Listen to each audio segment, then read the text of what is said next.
श्रावण मातम 9वां अध्याय। शुक्रवार की कथा। भगवान शंकर ने सनत कुमार से कहा, अब मैं तुम्हें शुक्रवार की कथा कहता हूँ, जिसे सुनकर प्राणी समस्त विपत्तियों से छूट जाता है। पांडव वंश में एक राजा था जिसका नाम सुशील था। उसके यहाँ कोई संतान नहीं थी। उसकी पत्नी का नाम सुकेशी था। पुत्र न होने के कारण वह उदास रहने लगी। रानी स्त्री स्वभाव के कारण हर महीने कपड़ों को अपने पेट पर बांधकर पेट की वृद्धि करती रही। इस प्रकार साहस के कारण सब परिस्थिति के अनुसार सुकेशी किसी गर्भवती स्त्री को खोजती रही। संयोगवश उसने गर्भवती पुरोहित की पत्नी को देखा। कपटी रानी ने प्रसव के समय में दाई का कार्य करने वाली अन्य किसी स्त्री को इस काम के लिए नियुक्त किया। उस दाई को एकांत में बहुत सा धन दिया और अपने गर्भ के अनुकरण की सब बातें कह सुनाई। पुरोहित की पत्नी का प्रसव का समय नजदीक आया। यह सुन उसी तरह दाई ने भी अपने वचन का पालन किया। पुरोहित की पत्नी दाई की बात नहीं जानती थी, अतः वह दाई की बातों का पालन करती थी। दाई ने पुरोहित की स्त्री के नेत्रों पर पट्टी बांध दी और उनके पंत उत्पन्न हुए पुत्र को रानी के पास भेज दिया। इस प्रकार रानी के पास उस पुरोहितनी के पुत्र के पहुंच जाने की किसी को कानो कान खबर न हुई। इस नाटक को कोई न जान सका। रानी ने अपने दासियों द्वारा राजा को खबर करा दी कि उनके यहाँ लड़का पैदा हुआ है। उधर दाई ने पुरोहितनी के नेत्रों में पट्टी खोल दी। वह अपने साथ मांस की एक पिंडी लाई थी। दाई ने पुरोहितनी को वह मांस की पिंडी दिखाते हुए कहा, यह अनिष्ट हुआ है, अपने पति से इसकी शांति करवाना। पुत्र नहीं हुआ तो न सही तुम्हारे प्राण तो बच गए। पुरोहित की स्त्री सोचने लगी, कहीं दाई ने मेरे साथ कपट तो नहीं किया। राजा ने जब पुत्र उत्पन्न होने की बात सुनी तो जात कर्म आदि करके ब्राह्मणों को गज, अश्व, रथ आदि दान में दिए। जो बंदी खाने में थे बंद थे सबको छोड़ दिया। राजा ने उसका नाम प्रिय व्रत रखा। श्रावण मास प्रारंभ होने पर पुरोहित की स्त्री ने शुक्रवार के दिन भक्ति द्वारा जीवितिका की पूजा अर्चना की। जीवितिका व्रत की दीवार पर बहुत से लड़कों के सहित जीवितिका की तस्वीर बनाई और 5 दीपक जलाकर पुष्पमाला से पूजा अर्चना की। गेहूं के आटे से दीपक बनाकर जलाती हुई और स्वयं भी गेहूं के आटे को शुद्ध घी में पकाकर भोजन करती। भोजन के पश्चात जीवंतिका से प्रार्थना करती, जहां पर भी मेरा पुत्र हो उसे सुरक्षित रखना। इस प्रकार प्रार्थना करने के पश्चात वह कथा सुनती और यथा विधि नमस्कार करती।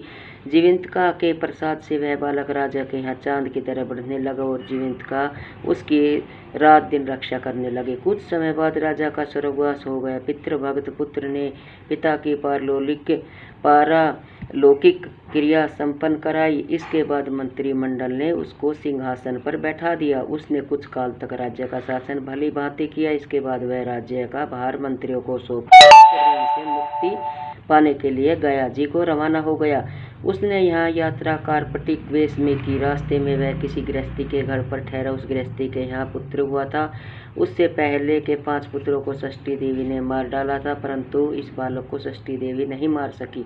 राजा के यहाँ रहने के कारण जीवंतिका देवी उसकी रक्षा कर रही थी। गृहस्थ ने जब अपने लड़के को जीवित अवस्था में देखा तो उसको पक्का विश्वास हो गया कि यह बालक अतिथि राजा के कारण ही जीवित है, दृष्टि के कारण। उसने राजा से एक दिन घर पर ठहरने की कृपा की, क्योंकि आपकी कृपा से ही मेरा यह छठा पुत्र जीवित है। गृहस्थ के प्रार्थना पर राजा एक दिन के लिए उनके यहाँ रुक गया। फिर वह गया जी चला गया और वहाँ पिंड देने लगा। पिंड देते समय उसे बड़ा आश्चर्य हुआ। उसने देखा कि पिंड को ग्रहण करने के लिए 2 हाथ बाहर निकले हैं। एक विद्वान ब्राह्मण से उसने पूछा, यह सब क्या मामला है? ब्राह्मण बोला, ये दोनों हाथ तुम्हारे पिता के हैं। घर जाकर अपनी माता से पूछना कि ऐसा क्यों हुआ, तुम्हारी माता ही बताएगी। लौटते समय राजा फिर उसी गृहस्थी के यहाँ ठहरा। उसके यहाँ अब दूसरा पुत्र पैदा हुआ था, जो केवल 7 दिन का था। उस लड़के को लेने जब षष्ठी देवी आई तो जीवंतिका देवी ने उसे बालक को नहीं ले जाने दिया। षष्ठी देवी ने जीवंतिका देवी से पूछा, आप इन लड़कों को क्यों बचा रही हैं? इसकी माँ ने कौन सा व्रत किया है जो दिन रात आप इसकी रक्षा करती है? राजा भी उस समय जाग रहा था। वह दोनों देवियाँ की बातें सुन रहा था। वह नींद का बहाना करके पड़ा रहा। जीवंतिका बोली, इसके यहाँ जो अतिथि ठहरा हुआ है उसकी माँ श्रावण के महीने में शुक्रवार के दिन मेरा पूजन तथा व्रत नियम अनुसार करती है। वह नियम क्या है और किस प्रकार किया जाता है वह सब तुम्हें बताती हूँ। इसकी राजा की माँ, उस दिन हरे रंग के वस्त्र और हरे रंग की चूड़ियाँ नहीं पहनती, चावल के धोवन मांड को कभी नहीं लांघती, हरे पत्तों के मंडप के नीचे नहीं जाती, हरे रंग के साग सब्जी नहीं खाती। यह सब कुछ वह मेरे लिए ही करती है, इसलिए मैं उसकी तथा उसके पुत्र की रक्षा करती हूँ। षष्ठी देवी और जीवंतिका देवी का वार्तालाप सुनकर राजा सुबह उठकर अपने राज्य में आया। राजा ने अपनी माता से पूछा, हे माता, आप जीवंतिका का व्रत करती है तो उसकी विधि क्या है? राजा की माता ने उत्तर दिया, मैं जीवंतिका का व्रत नहीं करती, इसलिए मुझे उसकी विधि का क्या ज्ञान है।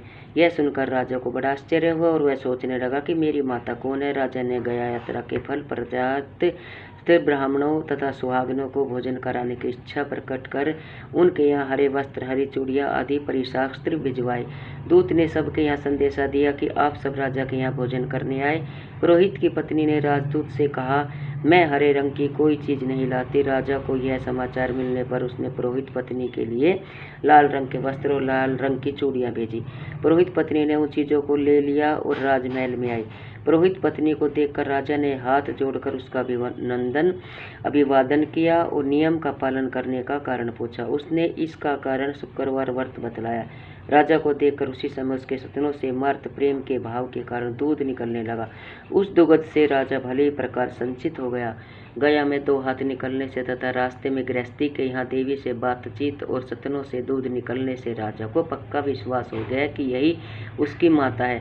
राजा ने पूछा, हे माते, भय मत करो और मुझे मेरे जन्म का सही सही हाल बताओ। सुकेशनी ने उसके जन्म के सब तथ्य बता दिए। राजा ने प्रसन्न होकर अपना जन्म देने वाले माता पिता को नमस्कार किया और उनको संपत्ति देकर उनका मान बढ़ाया।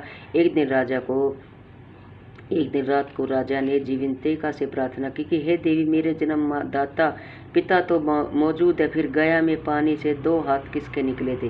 देवी ने राजा को ख्याब में ही उत्तर दिया कि हे राजन, मैंने तुम्हें विश्वास दिलाने हेतु ऐसी माया रची थी, इसमें तुम कोई संदेह न करो। भगवान शंकर बोले, हे सनंत कुमार, मैंने तुम्हें शुक्रवार के व्रत करने का महात्म्य कह सुनाया। इस व्रत को श्रावण के मास में करने से मनुष्य की समस्त इच्छाएं पूर्ण होती है। ओम नमः शिवाय। इति 8वां अध्याय संपूर्ण।